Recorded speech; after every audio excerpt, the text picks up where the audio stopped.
eu já vou compartilhar, então, a página lá com vocês. Vamos lá. Cadê? Acho que é aqui. Aqui.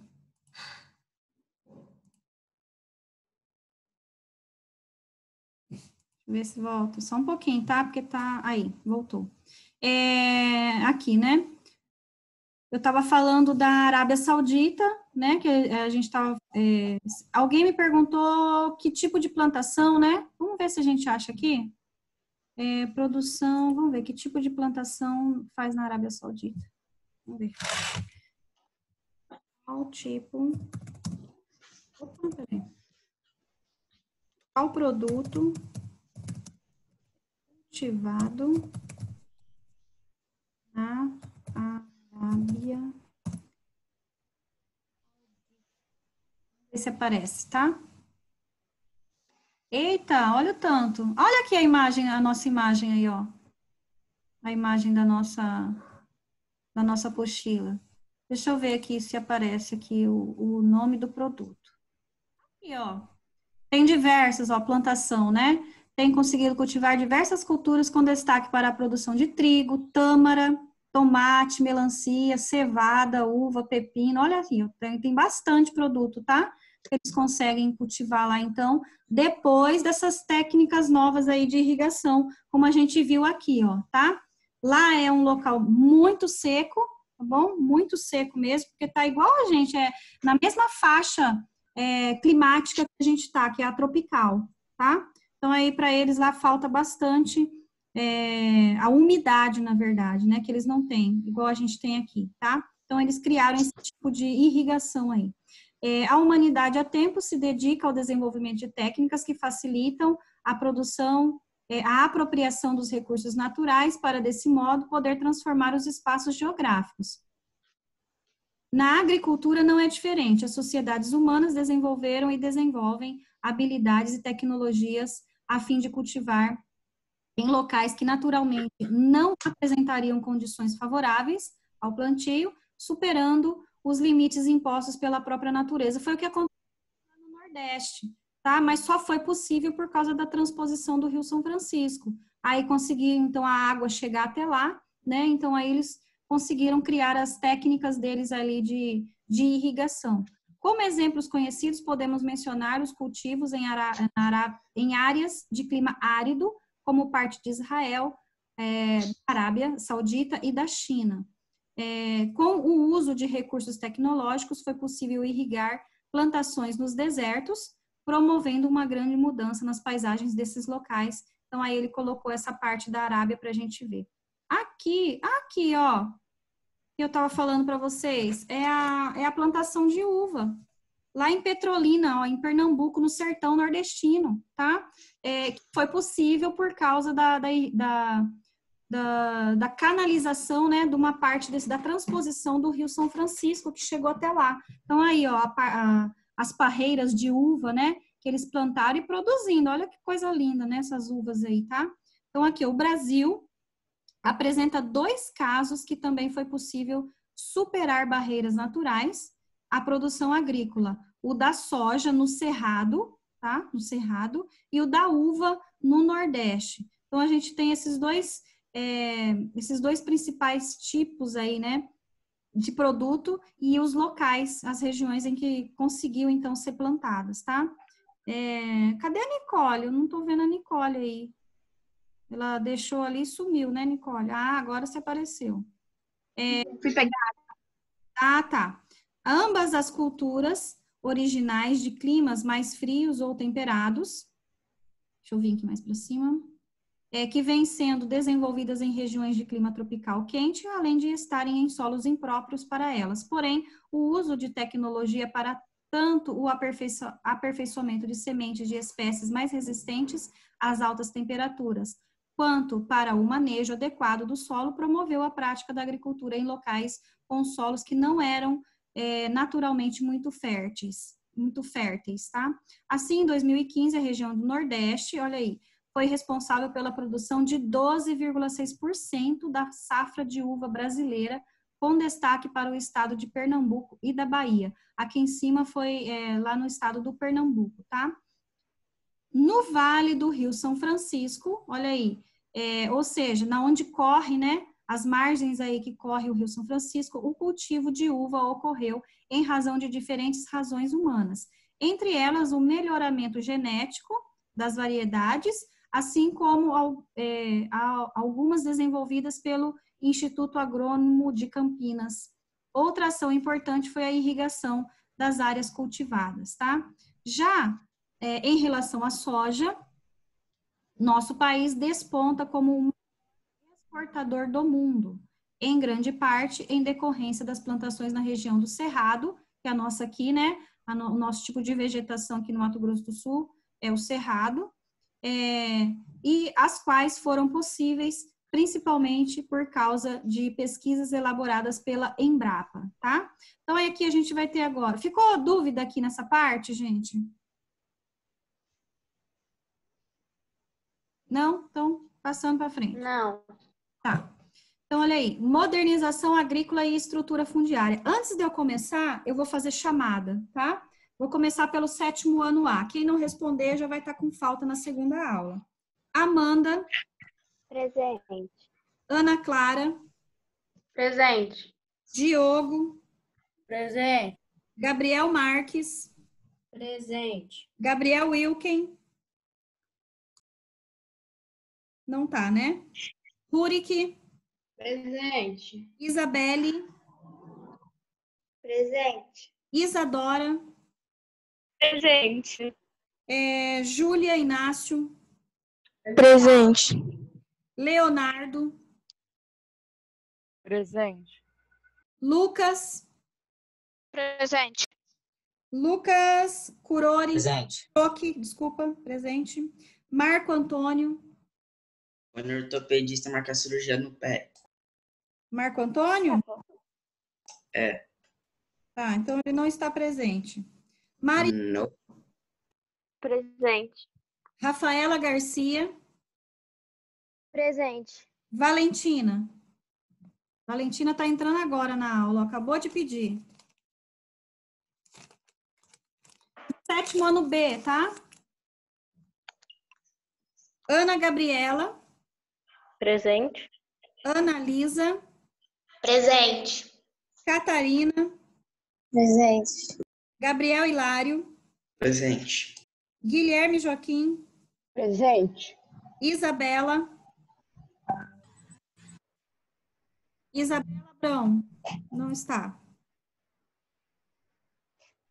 Isabela. É que hoje é aniversário dela. Tá, mas tem aula, né? A gente também trabalha, estuda no dia que tem aniversário. A terra não vai parar porque é aniversário, tá? Júlia Barreto. Presente. Letícia. Presente. Luiz Henrique. Presente. Murilo. Presente. Nicole.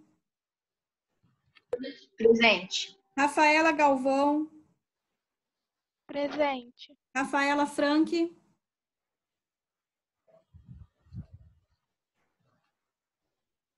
Rafaela Franque não está, né? Então, estava na primeira aula, não está na segunda, vai falta. Pronto? Vamos lá, gente. Continuando, então, tá? Modernização agrícola e estrutura fundiária no Brasil, tá? Deixa eu virar aqui. Isso. Vamos lá. Temos no Brasil uma conhecida desigualdade. Deixa eu só colocar aqui mais para cá.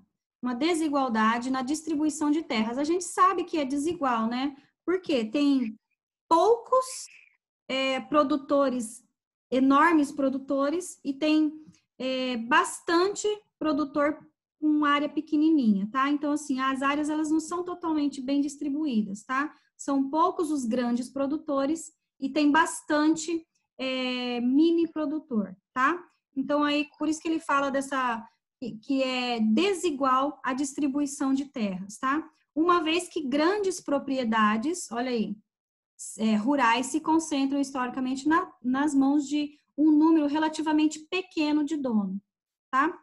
A organização, o padrão de organização e distribuição das propriedades rurais no território levando em conta principalmente o tamanho e a quantidade delas, corresponde à estrutura fundiária do país. Com a industrialização em meados do século XX, as terras destinadas à produção agrícola comercial, nas quais se praticava principalmente a monocultura. Monocultura, gente, é o cultivo de um único produto, tá?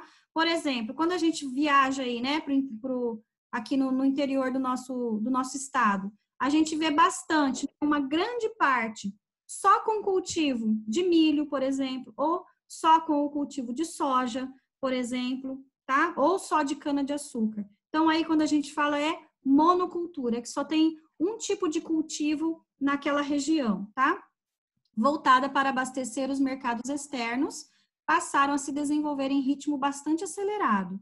Isso transformou a realidade agrária do país, tá? As propriedades rurais familiares, essas propriedades rurais familiares, geralmente elas são bem menores, tá? São pequenininhas. E a gente tem milhares delas espalhadas aí pelo território brasileiro, tá? Muitas vezes tornam-se pouco rentáveis, pois, como os grandes produtores têm acesso a melhores tecnologias e podem produzir em grande escala, o custo da produção por unidade fica mais baixo. Assim, eles conseguem vender a preços menores, enquanto os pequenos produtores, se não tiverem acesso às linhas de crédito e tecnologias modernas, têm dificuldades para competir.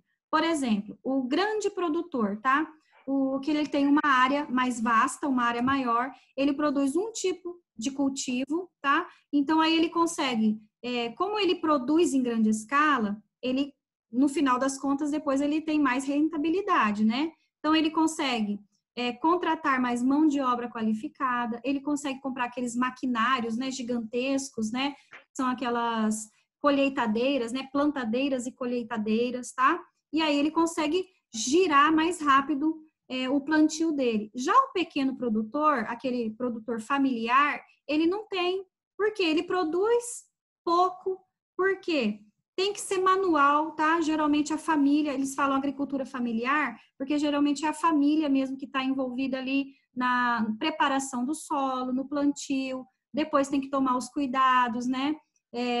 Para não deixar nenhuma praga atingir ali aquele produto que ele está produzindo, e depois tem que fazer a colheita totalmente manual, tá? E aí a gente sabe que demora mais, tá? E aí, somando-se, né, lá no comecinho da nossa matéria, quando fala do subsídio, que eles não têm por parte do governo, tá? Ele não tem os subsídios, então, logicamente, ele vai produzir menos e vai ganhar menos, né? No final das contas, ele ganha menos, tá? Então, aí não tem mesmo como competir com os grandes produtores, tá bom? Além disso, muitos pequenos produtores não detinham documentação de terras. Isso acontecia bastante. Por quê? Porque a família chegou há 200 anos lá naquela terra, né? E aí foi passando de geração em geração aquela terra. Só que não tinham-se há 200 anos atrás, vamos falar assim, né?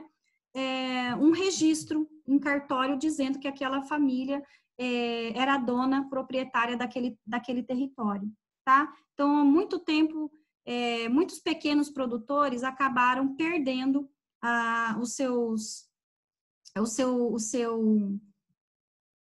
seu território, né? Para outras pessoas que depois chegavam lá documentadas e falavam, não, esse território não pertence à sua família, está aqui a documentação, então, como ele não tinha, ele é obrigado a sair, né, da terra, tá? Então, aí, ó, além disso, muitos pequenos produtores não detinham documentações de terras. Estas eram herdadas de seus antepassados, e as gerações tinham a posse e o direito de utilizá-las. Em contrapartida, havia pessoas poderosas que conseguiam documentos de registros das áreas, nem sempre verdadeiros, tá? E alegavam ser os proprietários legítimos, expulsando os antigos moradores. A alternativa era, em muitos casos, vender as propriedades e migrar para outras terras, tá? Aqui, gente, ele coloca esse quadro, é o quadro da fome, né, que a gente fala, né? Os Retirantes, tá? É o nome desse quadro aí, chama Os Retirantes, e foi pintado por o nosso artista brasileiro, né?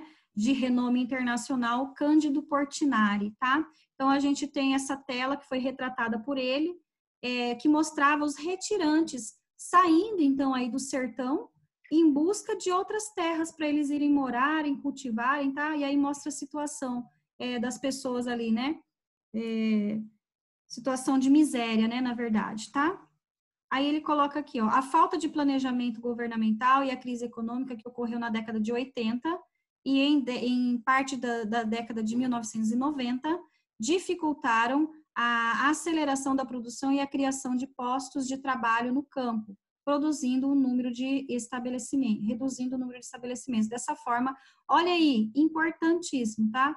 O êxodo rural está associado ao crescimento acelerado das cidades e à incapacidade de elas absorverem tamanha mão de obra, o que resultou em profundas desigualdades socioeconômicas nos espaços urbanos, tá?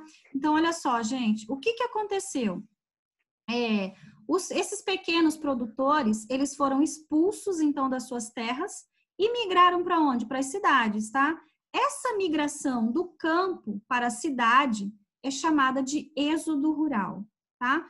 E no Brasil começou aí entre as décadas de 80 e as décadas de 90, então que houve esse crescimento exorbitante do êxodo rural no Brasil, que é a saída, então, das pessoas que moravam no campo em direção à cidade.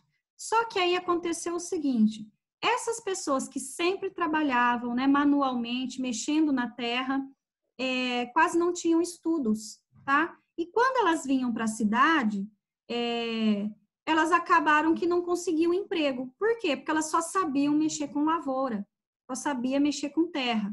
E o que aconteceu com essas pessoas? Essas pessoas, a maioria delas, gente, foram ali engordando, então, né, o caos urbano e transformando as favelas, tá? Foi aumentando o número de pessoas nas favelas. Por quê?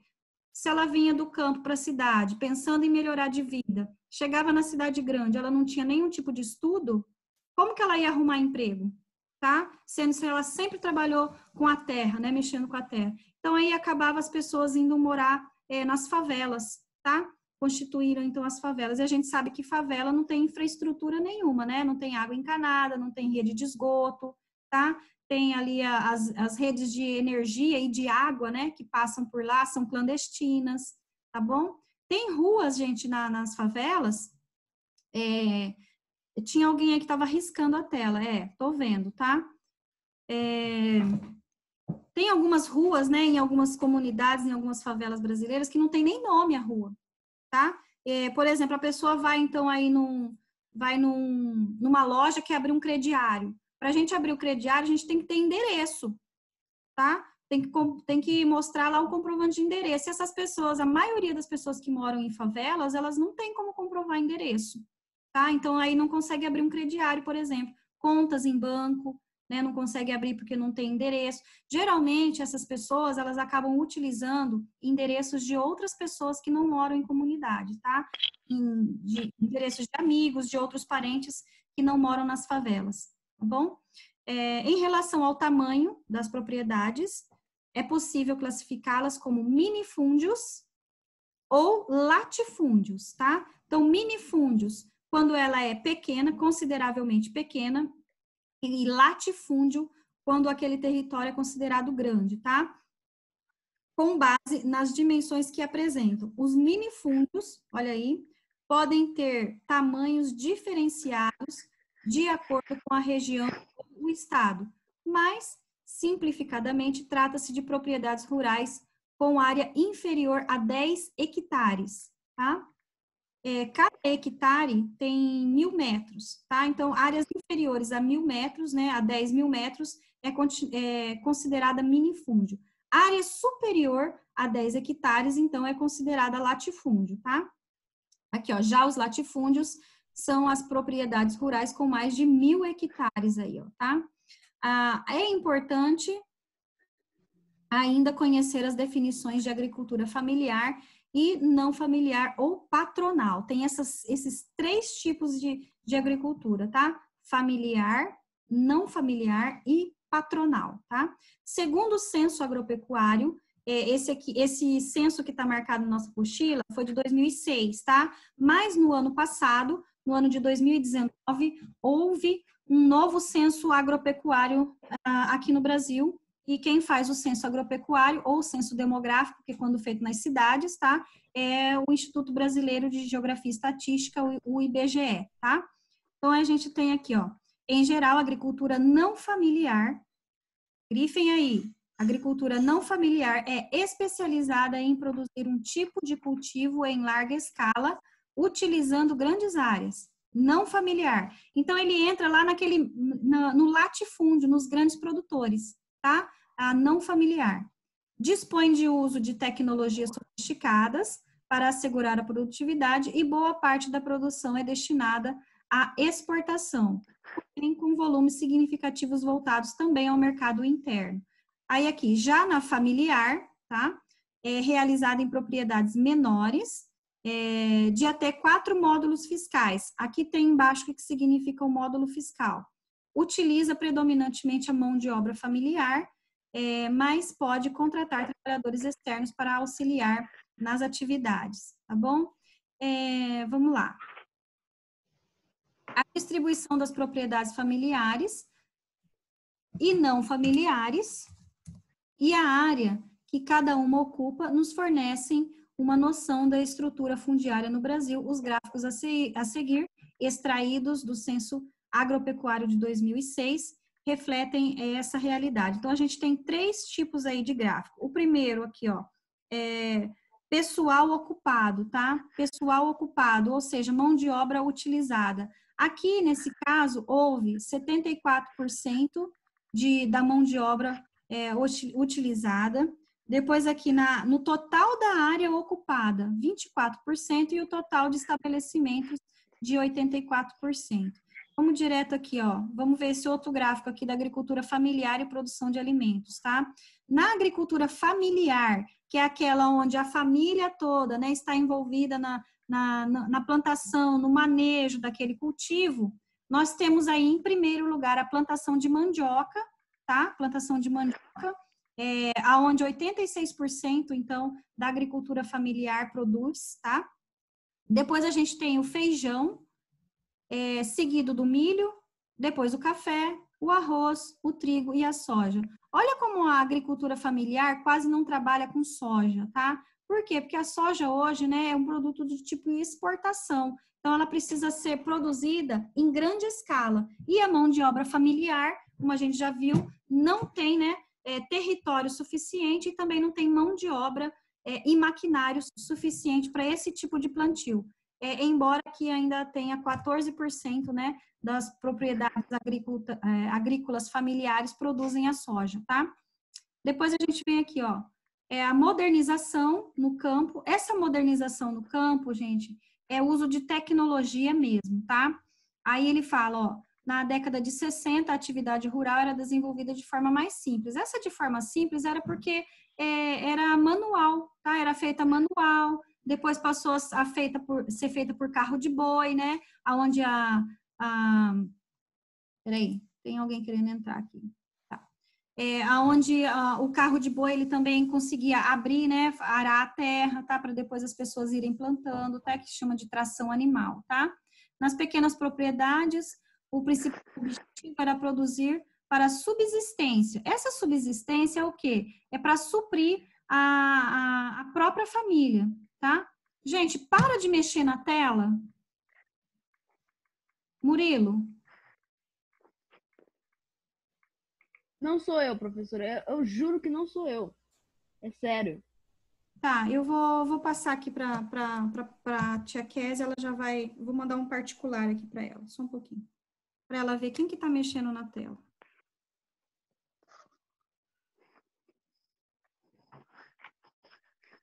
Tem um relatório, né, professora, de tudo que os alunos fazem, né? Exatamente, está riscando a tela. Eu tô com o notebook, não dá nem para entrar no... Tá? Então, olha só, já mandei uma mensagem aqui para ela. Já quero ver quem que tá mexendo. Eu também não dá para riscar. Vamos lá. A modernização da agricultura brasileira passou a ocorrer mais efetivamente com a chamada... só um pouquinho, deixa eu ver se tem alguém aqui querendo...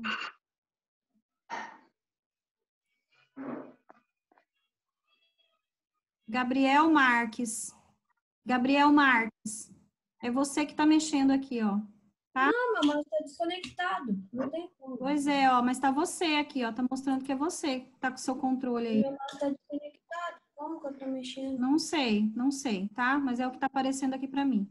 Então, vamos lá, ó.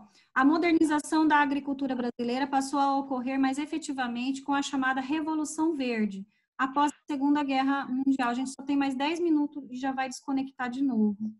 Intensificando-se a partir da década de 60. Trata-se de um pacote tecnológico que inclui diversas variáveis, como equipamentos pesados. Aí entra aquela parte daquele tipo de agricultura com maquinários que a gente estava falando, tá?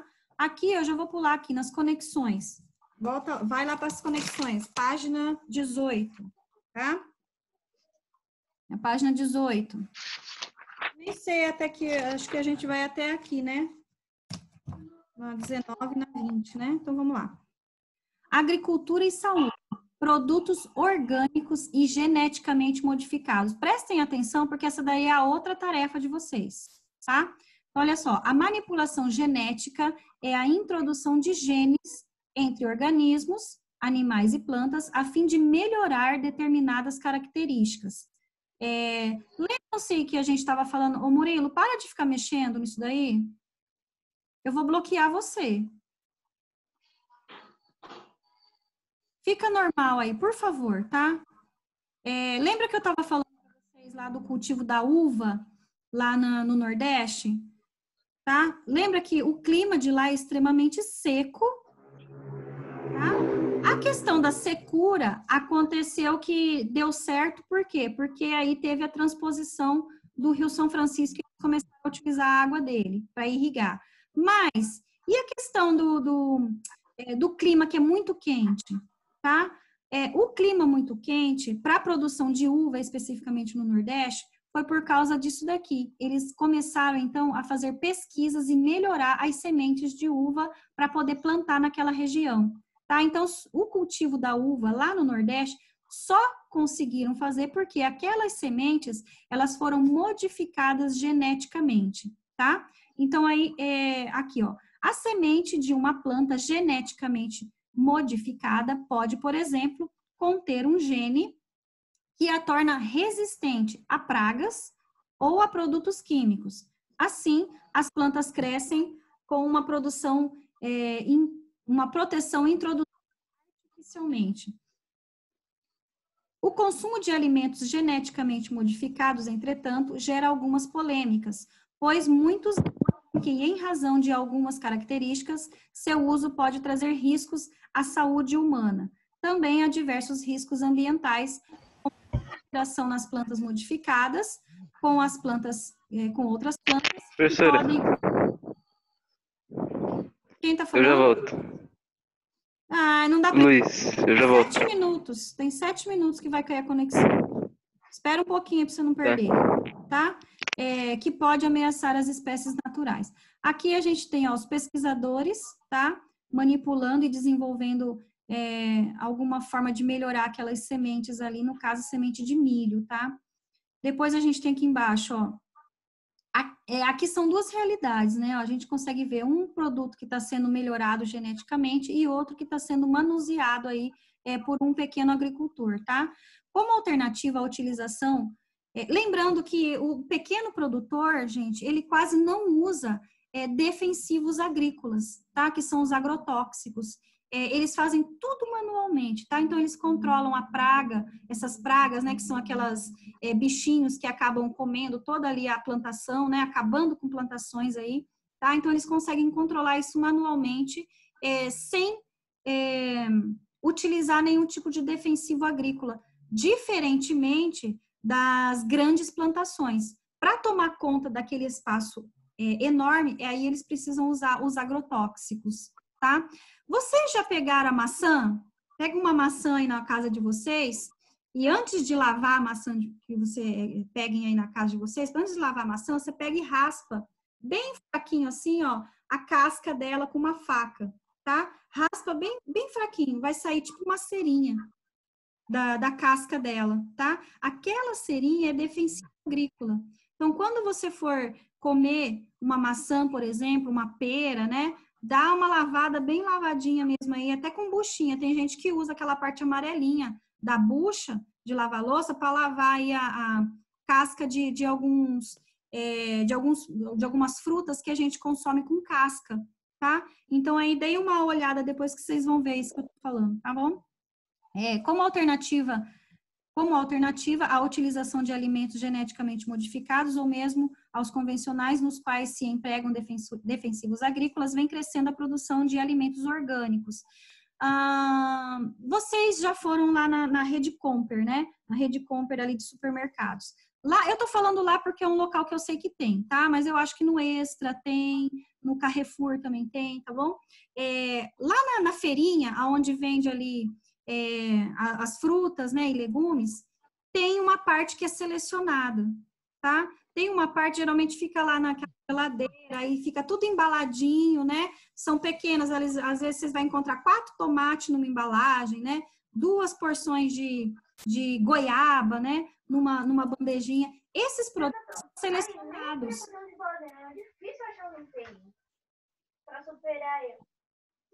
Tem alguém com o microfone ligado e eu não entendi o que ele falou. Não foi se alguma coisa em relação a gente aqui. Professora, quando cair aqui a aula, a gente vai voltar de novo? Vamos voltar de novo, porque a nossa aula vai até 11h20. Ok. Tá? 11h20. Então, assim, lá no supermercado, quando você vê lá aquelas bandejinhas, né, embaladas separadamente, aquele produto, ele é orgânico.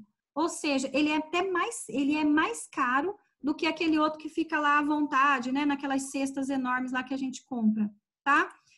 Então, aí vocês conseguem ver a diferença. Ele é mais caro por quê? Porque ele teve mais trabalho para ser cuidado, mais trabalho para ser plantado. Não tem nenhum defensor tóxico nele, tá? Não tem nenhum tipo de agrotóxico nele. Então, por causa disso, ele se torna mais caro, tá? Então, olha aqui, ó. Tais tipos de alimentos são cultivados sem defensivos químicos que ajudam a saúde humana ou o ambiente e sem modificações genéticas, tá? Por essa razão, são tidos como alimentos mais seguros e livres de contaminantes, entretanto, custam mais caro, tá? Então, é isso que eu estava falando. Esses produtos orgânicos, geralmente, eles custam mais caros do que os convencionais, tá? Aqui a gente vai falar sobre a reforma agrária. Agora, a parte aqui do produto orgânico e do produto que não é orgânico, que são geneticamente modificados, ou às vezes também não, né? Mas que usam os defensivos agrícolas. Ficou dúvidas? Porque tem a ver com a nossa tarefa, tá? Então, aí, ó, os produtos que não têm nenhum tipo de agrotóxico, eles são chamados de orgânicos, tá? E, consequentemente, são mais caros. Os não orgânicos são produtos que são cultivados em larga escala, em grande escala, e geralmente são utilizados aí defensivos agrícolas, tá? Que são os agrotóxicos, ok? A gente vai falar então agora, falta 2 minutos para cair aqui a conexão. Se acabar no meio aqui, eu já volto aqui para vocês. Deixa eu tomar uma água, né? Vamos aproveitar esse... Ô, prof. Oi. O meu celular acabou a bateria, agora ele tá carregando, daí não dá pra deixar ligada a câmera. Se ligar, vai ficar só por teto. Quem tá falando? É a Ana? Amanda. Amanda? Ok, Amanda. Então, vou registrar aqui que o seu está acabando a bateria, tá? Câmera desligada. Ok. Dúvida, gente? Nenhuma dúvida? Na dica de nada?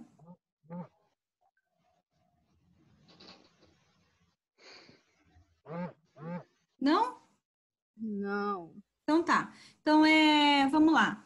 Vai cair a conexão em 1 minuto, tá? Eu vou esperar cair, porque ele tá gravando, tá? Então, eu vou até desgravar e já vou entrar de novo, então. Deixa eu ver se tem... Não vou parar, não. Deixa assim. E aí, como que vocês estão? Vamos nesse 1 minuto contar da vida, né? Como que vocês estão?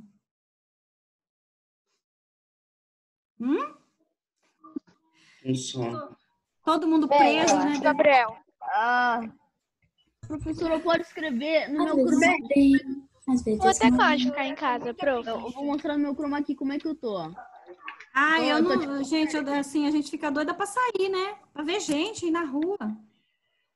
Eu tô tipo Só faz velha. um tour dentro de casa, né? Do quarto pra sala, da sala pra cozinha, depois pro banheiro, depois pro quintal. Prof, eu ainda vou pra casa do meu pai. Eu